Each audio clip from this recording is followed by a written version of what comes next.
water is warming here, and it's on a trend.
Right now on the National Weather Desk, Hurricane Julia slams into Nicaragua's Atlantic coast and now threatens the Pacific coast of two more nations. If we'd been in the truck, we could have drowned. 4 years after Hurricane Michael devastated the Florida Panhandle, the National Weather Desk storm chaser talks about how he survived the powerful storm. And unequivocally, we can say that the water is warming here, and it's on a trend upward. Warming waters are one issue facing Maine's shellfish industry, but that's only part of the problem. We explain what else is happening and what the industry is doing to address the situation. And it's that time of the year when we enjoy the beautiful fall leaves, but for many of us, that means that we have to work in the yard raking all those leaves up. We'll give you some tips for your backyard leaf raking. From our nation's capital, this is the National Weather Desk. Good morning and welcome to the National Weather Desk. I'm meteorologist Veronica Johnson. This morning's big weather story starts in Central America.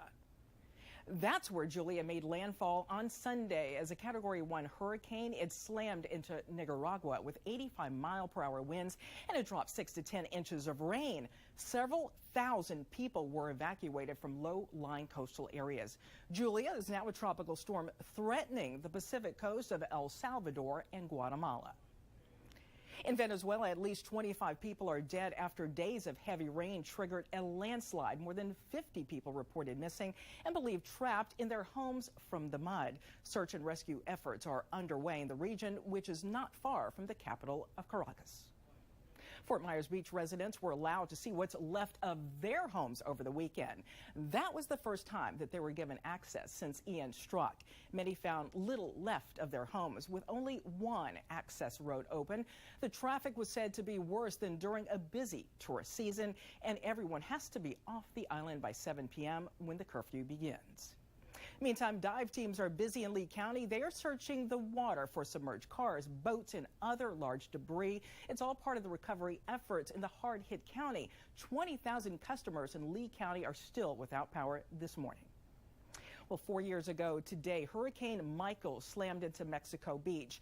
Along Florida's Panhandle, it was the first Category 5 hurricane to make landfall in the contiguous U.S. since Andrew back in 1992.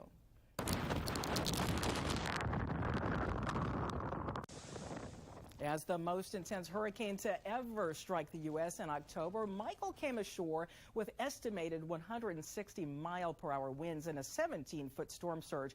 It caused billions of dollars in damage. Mexico Beach was nearly totally destroyed. Most everything along the beach gone. Storm chaser Brett Adair found himself in an uncomfortable position as Michael came ashore. Here in his own words, what happened. The scariest experience for me was Hurricane Michael 2018. We got in a situation where we had to abandon our vehicle as the storm surge came in, and I'm talking winds were over 100 miles per hour outside already with debris flying through the air. The truck ended up several hundred yards away from where we parked it, and we had waves hitting the windshield. We had a boat went over top of the truck, landed on the other side of it. If we'd been in the truck, we could have drowned. Being a field meteorologist, I'm out capturing the moments, but I'm also trying to tell the story through my lens. You want to tell it through your lens because when you've got a Category 3, 4, 5 hurricane approaching the coast, I want people to get the message, get out. So I feel like that it's my duty to tell the story so that those people don't have to be here. We're going on several years of near or Category 5 strikes on the U.S. coastline. That's impressive, unprecedented, and a problem. Moral of the story is be prepared because the probability of that happening again is definitely there. Important work. Now to a segment that we call Social Meteorology. And today we've got three meteorologists from our nationwide team of 200 focusing on the clouds. In a moment, what makes individual clouds so unique, plus the difference between clouds and fog. But we begin first here in Eugene, Oregon, with another lesson on fog. Spooky season this year, and not only because October's here, but fog becomes more frequent in the Pacific Northwest. That's due to clear skies and cooler nights. The available moisture in the air cools and condenses, giving us that eerie fog layer. Fog can certainly obscure our views as seen in this video right here, but did you know there's a technical difference between fog and low clouds? Fog forms at the surface, so anything that doesn't form at ground level is not fog. And there is an elevation that technically is the difference between fog and low clouds, and that is 50 feet. What's in a cloud? Just an ordinary bank of cumulus clouds in this photo from Lita Trotter. Ordinary, but there's always something interesting to see. The ones on the left, they are newer, they are crisp, they are small. The ones on the right are taller, and the edges are starting to get a little fuzzy. That means they are growing and now starting to fade a little bit. Some parts of them are dark, some are light. Well, they're light simply because they are in direct sunlight, and they're dark because they're in a shadow. Watch the clouds. I'm meteorologist Alan Seals. It was a summer of shock for Maine's shellfish industry after a mass die-off of clams. High heat, runoff, and the impacts of climate change all may have been a factor. Reporter Dan Lamparello is in North Portland area with a look at calls for change. Along the coast of Maine, climate change seems to be coming to a head. And unequivocally, we can say that the water is warming here, and it's on a trend upward. And as these waters warm, the impacts are being seen above and below the surface. Influences coming in from the environment, nutrient loading, algal blooms, eutrophication, low oxygen, all of that stuff. Dan Devereaux is Brunswick's coastal resource manager, who says some of those factors can be connected to a clam die-off over the summer, impacting 4 acres of clam flats. But this is sort of like raising the flag, you know, this is raising the signal. It's like, come on, people, pay attention. Luckily, disease was ruled out, which could have decimated the $13 million a year industry. But high heat, combined with high nutrients in the water, have created a whole nother set of concerns. They result in these algal blooms, and when those algal blooms are so big and so thick, you don't have a filtration system in your bay to be able to filter those out. That algae dies, and it sucks the oxygen out of the water, and that is problematic. Reversing some of the major contributors to climate change can be difficult for any one community to do, but because things like runoff are being blamed for impacting the clam flats' health, some believe that's where we should start, including limiting the use of pesticides, which some communities have already done. Things like South Portland and Portland have done, where they're limiting pesticide uses in certain areas and restricting them and setting larger setbacks from streams and wetlands. While Brunswick isn't considering those restrictions just yet, this year's die-off seemed to open a lot of eyes. All of this stuff has to be taken into account. Do you have hope that we can reverse the trends that we're seeing? I do have hope that we can reverse the trends that we're seeing collectively, you know. both as a society and in the world. If we continue on and do nothing, we're going to continue to see more and more and more of these. For the National Weather Desk, I'm Dan Lamparello. As winter approaches, we're dealing with more darkness by day. That's right, daylight saving time ends in less than a month, but we're losing around 2 minutes of light per day. That means you or your kids might find yourselves maneuvering around in the dark where there was once light. Let's go to Providence, Rhode Island, where meteorologist Christina Earn has a few reminders. So how can you stay safe when the kids are trying to walk to the bus stops, when you're trying to walk the dogs in the morning, or when you're trying to go out for your morning walk or run? First of all, travel along a well-lit route. Make sure that you're traveling either where there are street lights, or make sure that you're always carrying a flashlight. Also, make sure that you're wearing reflective clothing or brightly colored clothes. Also, make sure to keep an eye on the road, or make sure that you have shoes that have really good, thick treads on them. I know this sounds like something that you do anyways, but make sure that you're always looking right on the ground, even when it's dark outside. Those leaves that cover the ground, once they get wet, they get very slippery. And coming up on the National Weather Desk, we'll talk with a NASA scientist about the Webb telescope and the great images it's capturing. And it's time to get those rakes out for your leaves, but there are some dangers when it comes to leaf raking. We'll tell you how to stay safe. As we go to break, let's test your weather wit. What is a haboob? Is it a blizzard, a snowdrift, a dust storm, or a wind gust? The answer on the other side of the break when we return.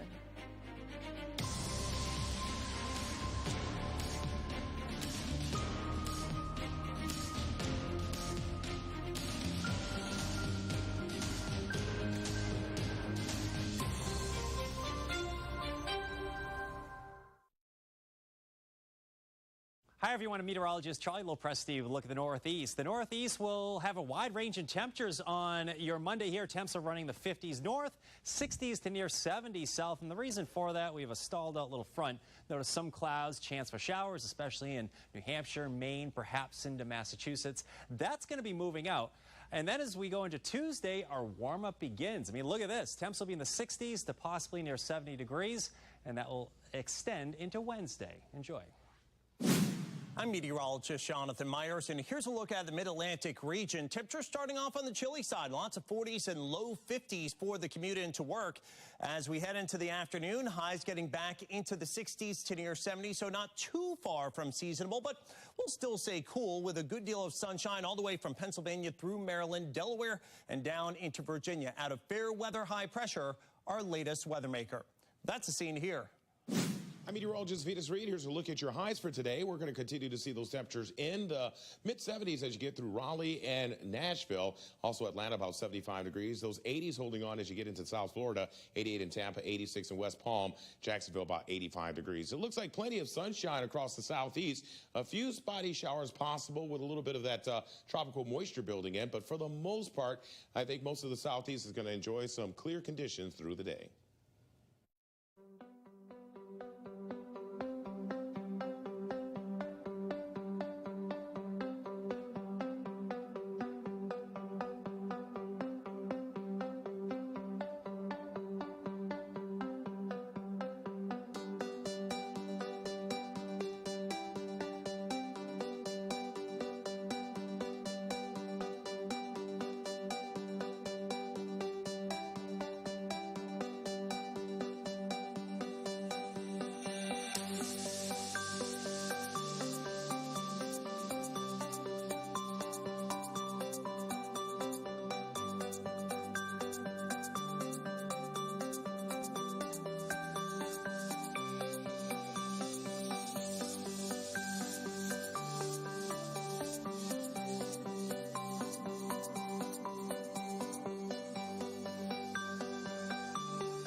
We're testing your weather wit.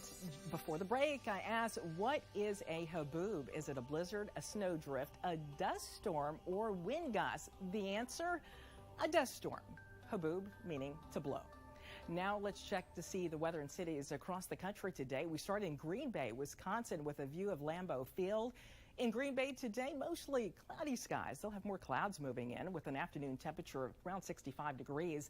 Another stadium view. This time it's Great American Ballpark as seen from Covington, Kentucky. Covington will have sunshine today with highs in the 70s. And now we head to the Adirondack region of New York to the town of Lake George. Rain is in the forecast with an afternoon temperature just shy of 60 degrees. And the last stop, Florence, South Carolina, where overcast skies are expected to stay. Highs near 70 degrees this afternoon.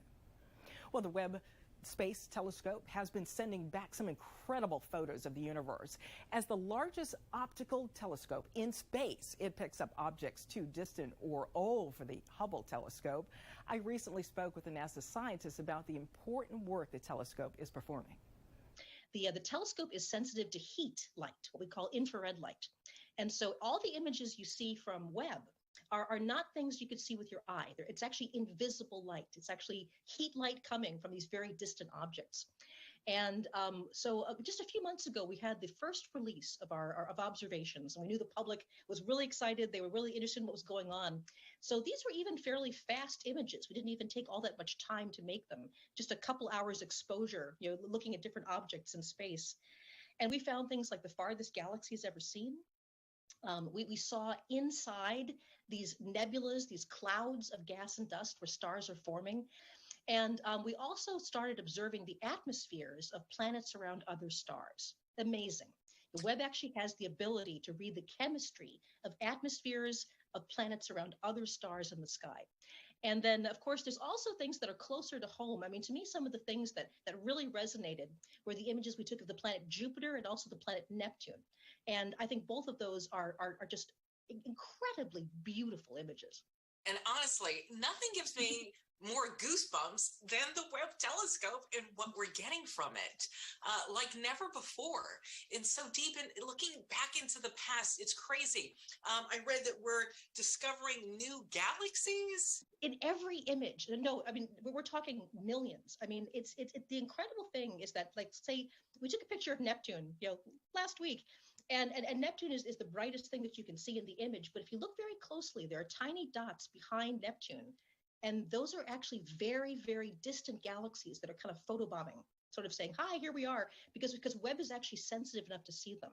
So in every single image we've taken so far, we're discovering new galaxies. And there have been a lot of sightings of the northern lights, and you may have heard people talking about storms on the sun. Last week, we showed you a picture of a solar flare. So why is there so much activity on the sun? Let's head over to meteorologist Marshall McPeak now in Columbus, Ohio, to explain. Hi, I'm meteorologist Marshall McPeak. You may have heard recently about some storms on the sun and how that affects the Earth. Well, that's because we're in the midst of a cycle that's beginning to ramp up. Solar cycle 25 peaks in 2025, and it's going to be quite spectacular. It's already starting to get going. So when you're seeing a solar maximum, the sun is very active. There are sunspots and storms. When you're at a solar minimum, much like you see on the left-hand side of your screen there, it's very quiet. There's not a whole lot happening on the surface of the sun. The last minimum we had was in 2019, and the last maximum was in 2014. So we're still on our way toward the 2025 max. And anytime we have more sunspot activity, the sun becomes very active, it's very stormy, and sometimes lashes out with the coronal mass ejections, and it pushes all sorts of electromagnetism toward the Earth. It's calm and quiet during a minimum. Now, we do have a max on the way, and when we have solar storms, that can impact your GPS. It can cause some errors between the data from the satellite and the data from the device that you're using on the ground. The power grid can be affected by some of that, and satellite communications can be interrupted, which can be difficult for satellites that are depending on communication with the ground. Plus, It's a danger period for the International Space Station and for some of those satellites orbiting the Earth. The good news is we're not quite at the maximum yet. That's not going to happen until 2025. But as we get closer, you're likely to hear more and more about the aurora borealis becoming much more active as more of that electromagnetic energy comes from the sun to the Earth. So we'll be looking forward to seeing how it all plays out with Solar Cycle 2025. And we talked a lot about the sun's role in fall colors, but there are other factors at play, some that have nothing to do with the sun. Meteorologist Taylor Sushan in Birmingham, Alabama explains. It's that time of year again. The leaves are starting to change. Did you know that leaves are green because of chlorophyll? When the days get shorter and temperatures get cooler, chlorophyll production slows down, and that allows that nice fall color to shine through. Weather also plays a factor in how bright the colors will be. We need a warm, wet spring, favorable summer weather, and warm, sunny fall with cool nights. But they can't be too cold. If we have a frost or if we fall below freezing, that could cause the trees to drop their leaves early. So basically, the weather year-round all plays a part in giving us really vibrant fall leaves.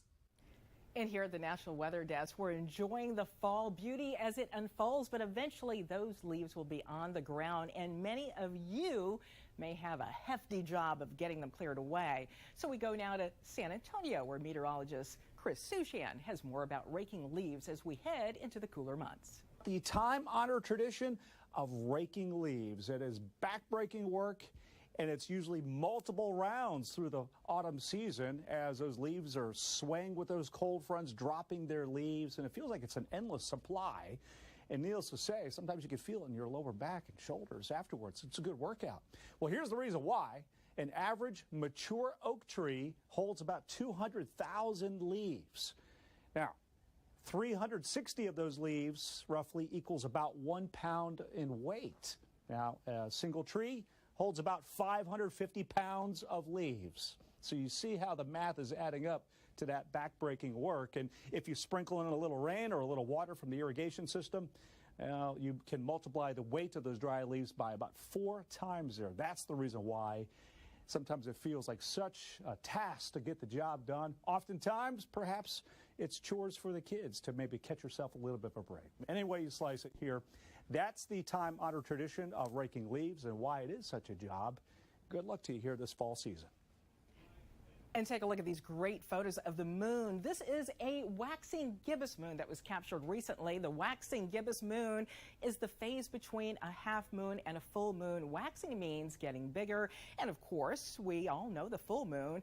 And the phase after the full moon is the waning gibbous. Waning meaning getting smaller.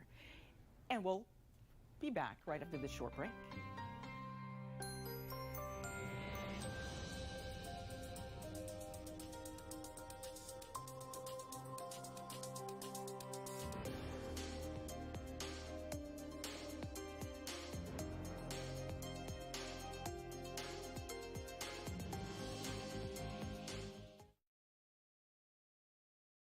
Well, a very happy Monday morning. A large area of high pressure moving east, but still allowing the Midwest and the Great Lakes region to stay dry and sunny. Everyone in for a pretty good day. We're looking at 80s in Sioux City. You swing up to Green Bay and Milwaukee, the Wisconsin area. Slightly colder in the 60s. Heading down through Illinois, things warm as you go south.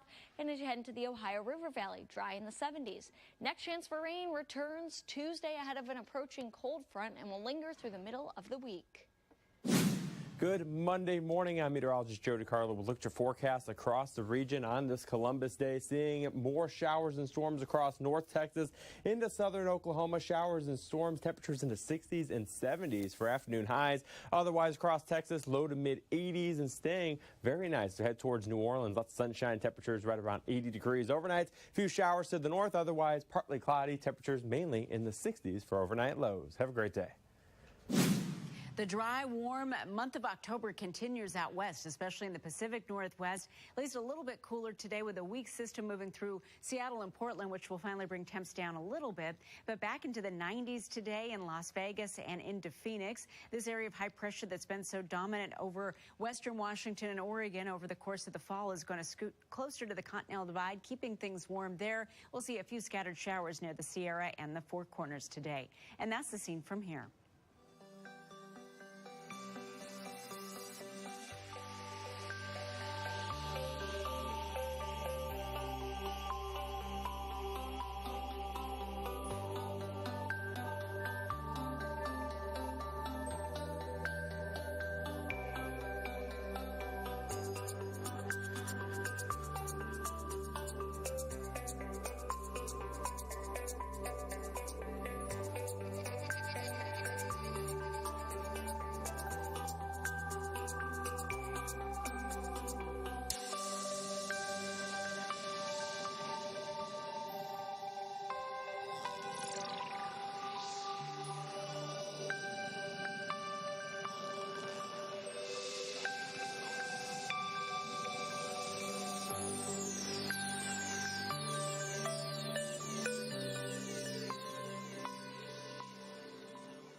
Weather Window, presented by the National Weather Desk. This vibrant sunrise observed through a gap in the Cherry Grove Pier in North Myrtle Beach. The pier was damaged during Hurricane Ian. An update on weekend fall colors, this one from Chattanooga, Tennessee. One of our meteorologists snapped this while out for a midday run. And this lush autumn blanket. Weekend colors in the Catskills. A drone pilot captured this image. For more content like this, like the National Weather Desk on Facebook. And we love showcasing content from our viewers each day. You send our meteorologists some really great photos, and we get a lot of them through our Chime-In platform. Like this photo sent to us from Tulsa, Oklahoma. This is a photo of the moon and Jupiter. You can see Jupiter, that small bright dot above the moon. And take a look at this beautiful photo of fall foliage. Albany, New York here. Most of the leaves have changed color in that part of the country. And now this photo taken outside of St. Louis, Missouri. A fisherman can be seen surrounded by fog in the early morning. Beautiful. Well, we would love to share your weather content on air. You can find us all over your favorite social media platforms, from Facebook to Twitter, Instagram, TikTok, and YouTube. All you have to do is search at NatWX Desk or National Weather Desk. We'll be right back.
Thanks for spending your Monday with us. Tomorrow on the National Weather Desk, what you can start doing now to prepare your home for winter weather. I'm meteorologist Veronica Johnson. Make it a great Monday and keep an eye on the sky.